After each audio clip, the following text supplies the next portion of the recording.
Mark कल रात नई गर्लफ्रेंड के साथ कैसे बीती? मार्क ने थोड़ी देर सोचा और फिर निराशा के साथ बताया कि वे कार में बातें करते रहे। अंत में उसने ब्रेकअप करने का फैसला किया। दरअसल वह लड़की बहुत संवेदनशील और चिंतित थी। मार्क को लगा कि वे एक दूसरे के लिए सही नहीं हैं। उसने मजाक में कहा कि अन्ना उसके लिए ज्यादा उपयुक्त है, लेकिन अन्ना ने यह सुनकर बस मुस्कुराया और सोचा कि मार्क बेकार की बातें कर रहा है। सप्ताहांत जल्दी ही आ गया और इस बार मार्क एक और लड़की को केन के घर ले आया। उस लड़की का नाम रूथ था, जो एक कला की छात्रा थी। केन से मिलकर रूथ बहुत खुश हो गई, क्योंकि वह हमेशा से केन के काम और उसकी प्रतिभा की प्रशंसक रही है। मार्क के साथ केन के घर आने पर रूथ ने बिना झिझक केन की प्रशंसा की। दोनों के बीच बातें खत्म ही नहीं हो रही थीं।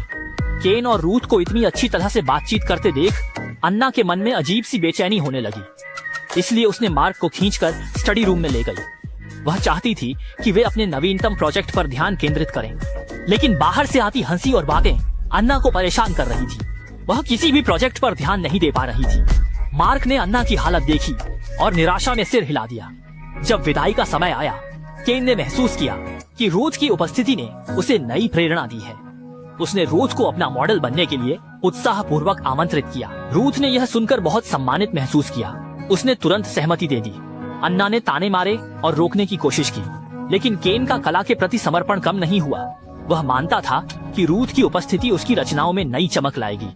अगले दिन अन्ना मार्क की कार में बैठकर काम पर जा रही थी। उसी समय रूथ केन के घर पहुंची। दोनों ने खुशी खुशी बातें की। फिर वे केन के स्टूडियो में चले गए। स्टूडियो में ईजल और रंग पहले से तैयार थे। केन उत्सुकता से रूथ को देख रहा था। वह नई कला रचना शुरू करना चाहता था। रूथ भी बहुत उत्साहित थी। वह जानती थी कि वह केन की पेंटिंग की मुख्य पात्र बनेगी। इस सम्मान से वह गर्व महसूस कर रही थी।